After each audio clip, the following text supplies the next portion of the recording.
Friends, మన కాంపిటేటివ్లో A/B/C = 2:3:4 అయినా A/B/B/C/C/A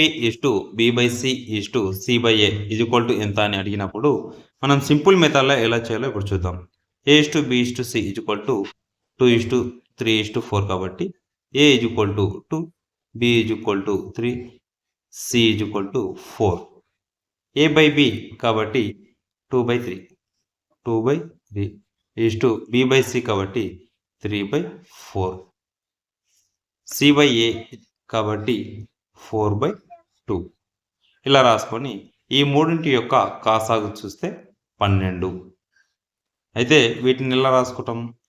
కాసాగు 12 కాబట్టి 3 12లో ఎన్నో వంతు పోతుందంటే 3 4లా కాబట్టి 4 8, 4 4 3లా కాబట్టి 3 9, 2 6లా కాబట్టి 6 4 24 ఇలా రాసుకొని 8:9:24 ఇది ఫైనల్ ఆన్సర్. ఇలా సింపుల్ మెథడ్లో చేయవచ్చు.